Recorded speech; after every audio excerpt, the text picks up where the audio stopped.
৩৫ বছরের চাকরি জীবনে এবারই প্রথম ভোট দেবেন বাংলাদেশ পুলিশের মহাপরিদর্শক বাহারুল আলম। কর্তব্য পালনের কারণে কখনোই ভোটাধিকার প্রয়োগ করতে পারেননি তিনি। গতকাল বাংলা নিউজের সঙ্গে আলাপকালে তিনি এই কথা জানিয়েছেন। এবারই প্রথম পোস্টাল ব্যালটের মাধ্যমে ভোটাধিকার প্রয়োগের জন্য নিবন্ধন সম্পন্ন করেছেন এবং এরই মধ্যে তার নাম ভোটার তালিকায় যুক্ত হয়েছে।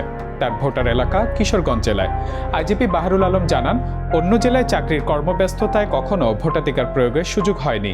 এবার নির্বাচন কমিশনের উদ্যোগে পোস্টাল ব্যালটের মাধ্যমে সেই সুযোগ তৈরি হয়েছে। তিনি নির্বাচন কমিশনকে ধন্যবাদ জানিয়ে বলেন, পোস্টাল ব্যালট ব্যবস্থা চালুর ফলে মাঠ পর্যায়ে অনেক পুলিশ সদস্য এবার তাদের সাংবিধানিক ভোটাধিকার প্রয়োগ করতে পারবেন। আইজিপি আরও বলেন, বাংলাদেশ পুলিশের চাকরি মানেই দেশের নিরাপত্তা, দেশের মানুষের নিরাপত্তা নিশ্চিত করা।